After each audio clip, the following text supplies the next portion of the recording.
நீங்கள் பார்த்துக் கொண்டிருப்பது தமிழ்நாடு முக்கிய செய்திகள்.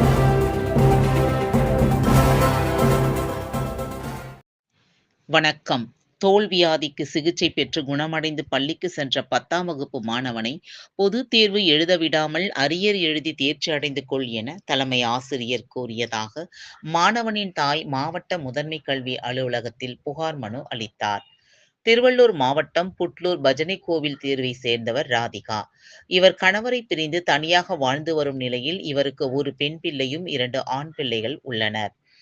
இந்நிலையில் ராதிகாவின் இளைய மகன் மோனிஷ் காக்கலூர் பகுதியில் அமைந்துள்ள அரசு மேல்நிலைப் பள்ளியில் 10ஆம் வகுப்பு படித்து வருகிறார். மோனிஷுக்கு சற்று தோல்வியாதியால் அவதிப்பட்டு வந்த நிலையில் தற்போது பள்ளிக்கு விடுப்பு எடுக்கப்பட்டு மருத்துவமனைக்கு சென்று சிகிச்சை பெற்று குணமடைந்து வீட்டுக்கு திரும்பிய நிலையில் மோனிஷ் மீண்டும் பள்ளிக்கு சென்றபோது 10ஆம் வகுப்பு பொதுத் தேர்வில் பங்கு கொள்ள வேண்டாம், நீ தேர்வு எழுதினால் கூட தேர்ச்சி அடைய மாட்டாய், வேண்டுமானால் அரியர் தேர்வு எழுதிக்கொள் என்று வகுப்பு ஆசிரியர் கூறுவதாகவும், பின்னர் வகுப்பு ஆசிரியர் மோனிஷ் பெற்றோரை பள்ளிக்கு அழைத்ததாகவும், அப்பொழுது தலைமை ஆசிரியர் மோனிஷின் தாயாரிடம் வலுக்கட்டாயமாக கையெழுத்து வாங்கி கொண்டதாகவும், அதற்கு மறுப்பு தெரிவித்து மாணவனின் தாய் எவ்வளவோ கெஞ்சியும் தலைமை ஆசிரியர் அதை கொஞ்சம் கூட காதில் வாங்கிக் கொள்ளாமல் சென்றதாக குற்றம் சாட்டினார்.